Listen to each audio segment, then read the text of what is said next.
Ramadan yang syahdu pekan ini seakan diguncang kejadian luar biasa akibat tragedi maut yang menimpa kota Orlando, Amerika Serikat. Bagaimana tidak, publik dunia tiba-tiba digegerkan oleh penembakan berdarah di sebuah klub bernama Pulse hingga menewaskan 50 nyawa dan 50 lebih orang jumlah luka-luka.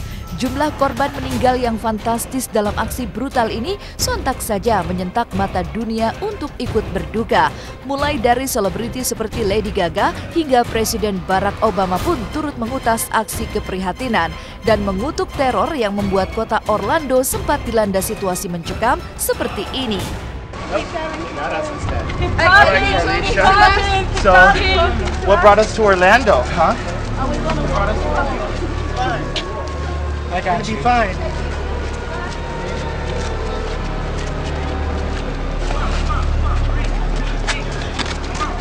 See? Hey, I'll bring the truck. Let's go. Where? Right here.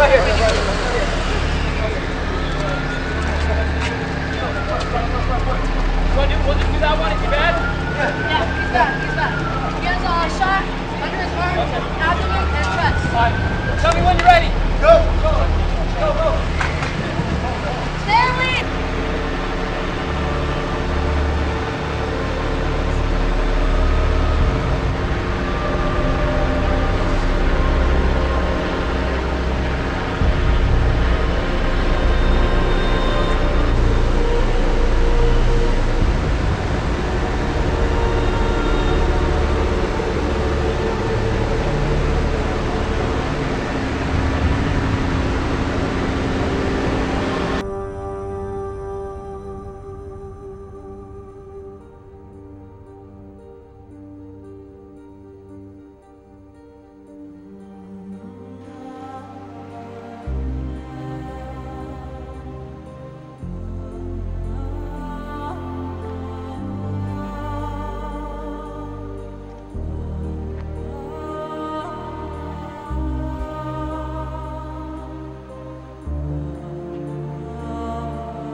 There was bodies everywhere. I really didn't.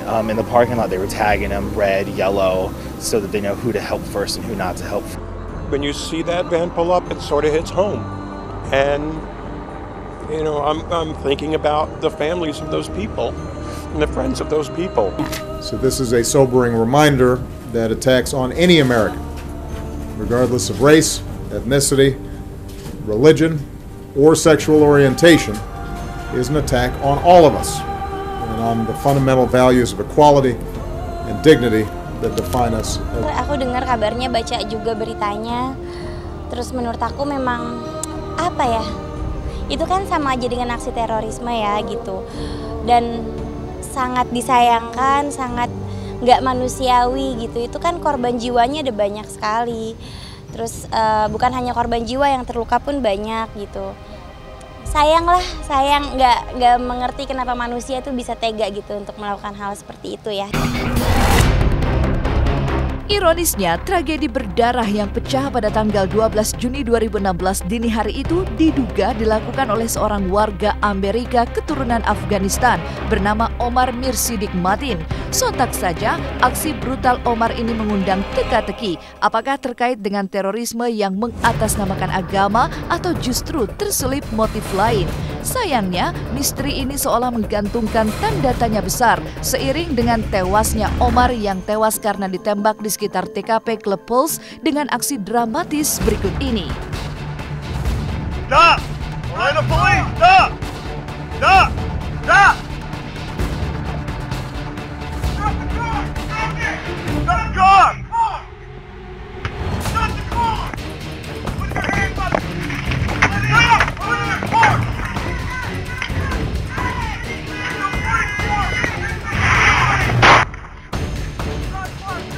SWAT officers exchanged gunfire with the suspect.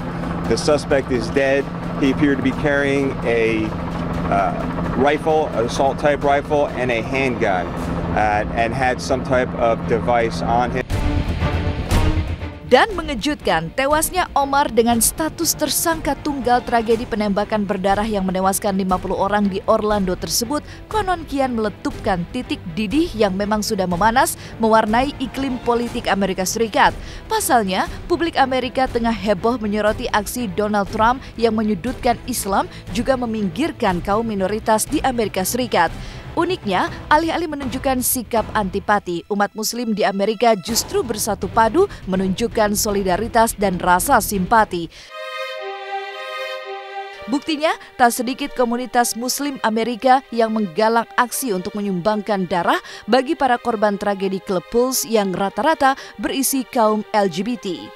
I call on everybody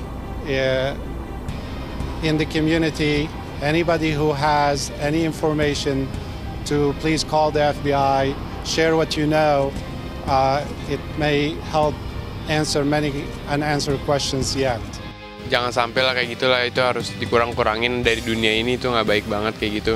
Harusnya tuh kita walaupun beda agama tetap respect gitu. Maksudnya kayak yang kejadian aku pernah dengar orang gereja, orang muslim buatin gereja untuk warga yang non-muslim, buatin gereja untuk orang non-muslim karena mereka nggak punya gereja. Dan sebaliknya juga gitu, aku pernah dengar ada orang gereja bagiin takjil untuk orang-orang yang nggak mampu makan di saat buka puasa. Itu mereka kan jadi kayak saling toleransi, saling respect, saling itu yang aku suka sih aku. Nah, perkara siapa yang ngebunuh, saya rasa gini, siapapun orangnya, mau muslim mau non-muslim, ketika dia ngebunuh itu salah, harus ditindaklanjuti gitu. Islam itu artinya damai, tentram, sejuk, tenang. Ketika ada transgender, LGBT lah, kewajiban kita sebagai muslim yang baik bukan menyudutkan mereka, bukan mendiskreditkan atau mendiskriminasikan mereka, jangan. Tapi bagaimana kita punya hubungan yang baik dengan mereka supaya mereka melihat bahwa niat kita baik buat ngajak mereka sadar dan kembali. Perkara mereka mau berubah atau enggak ya urusan masing-masing. Ya, sejatinya toleransi atas nama kemanusiaan tak memandang ras maupun agama. Tidak hanya muslim di kota Orlando yang berbondong-bondong menggalang aksi mendonorkan darah sebagai wujud kepedulian mereka, di belahan bumi Pakistan juga menguak bahwa kaum muslim juga bisa berdampingan dengan umat Nasrani dengan membantu membangun sebuah gereja. Dan seolah tak mau kalah, di Indonesia juga tak kalah banyak cermin betapa antar pemeluk agama, baik Hindu, Buddha, Nasrani, Katolik, serta Islam selalu menjalankan toleransi dan peduli antara satu dengan yang lain. Jika di Jawa Tengah jemaat gereja membagikan makanan buka puasa gratis, maka lain halnya dengan cermin kerukunan jemaat gereja yang berdampingan dengan Masjid Al-Mukarrabin di Tanjung Priuk, Jakarta Utara berikut ini. Karena sejatinya semua manusia sama di mata Tuhan.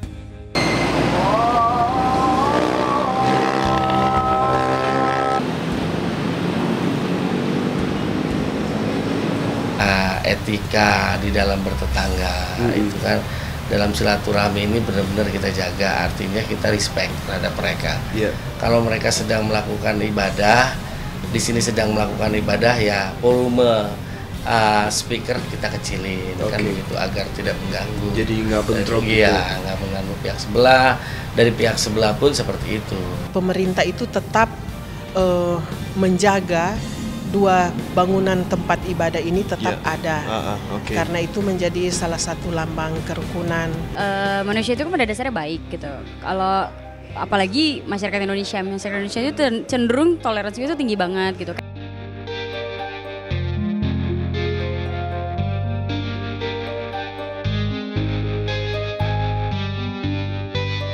Jangan kemana-mana karena sesaat lagi Was-Was masih akan kembali dengan kabar Ustadz Zaki Mirza yang akhirnya buka suara tentang gugatan cerai. Ada apa gerangan? Tonton terus Was-Was sesaat lagi.